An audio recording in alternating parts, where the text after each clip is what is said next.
தற்போதைய அண்மை செய்தியை பார்த்துக் கொண்டிருக்கிறோம். கடந்த 15ஆம் தேதி ஹஜ் புனித பயணம் மேற்கொண்ட தமிழ்நாடு அரசின் தலைமை காஜி தற்போது தன்னுடைய பயணத்தின் ஒரு பகுதியாக சவுதி அரேபியாவில் சிக்கி தவிக்கிறார். இது தொடர்பான கூடுதல் விவரங்களோடு இணைகிறார் சிறப்பு செய்தியாளர் நவீத். விவரங்கள்.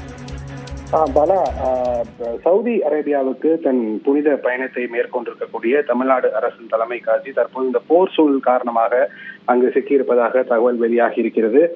பிப்ரவரி மாதம் 15ஆம் தேதி மக்காவிற்கு புனித பயணம் அவர் மேற்கொண்டிருக்கக்கூடிய நிலையில போர் சூழல் காரணமாக அங்க விமானங்கள் ரத்தாகியுள்ளதால் மக்காவில் தமிழ்நாடு அரசின் தலைமை ஹாஜி மௌலானா உஸ்மான் மொய்தீன் பாகவி அங்கு சிக்கியுள்ளதாக தகவல் தெரிவிக்கப்பட்டிருக்கிறது.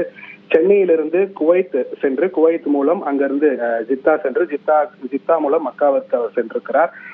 உம்ரா பயணம் மேற்கொள்வதற்காக இஸ்லாமியர்களின் புனித பயணமான இந்த உம்ரா பயணத்தை மேற்கொள்வதற்காக அவர் இந்த புனித பயணத்திற்கு சென்றிருக்கிறார். இந்த ரமலான் நோன்பு துவங்குவதற்கு முன்பே அவர் இந்த பயணத்தை துவங்கியிருக்கிறார்.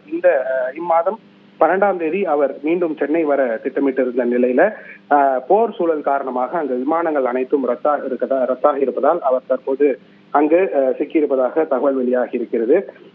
ஆண்டுதோறும் இந்த ஹஜ் புனித பயணத்தை மேற்கொள்ளும் தமிழ்நாடு அரசின் தலைமை ஹாஜி இந்த ஆண்டு அதே போல இந்த பயணத்தை அவர் மேற்கொண்டிருக்கிறார்.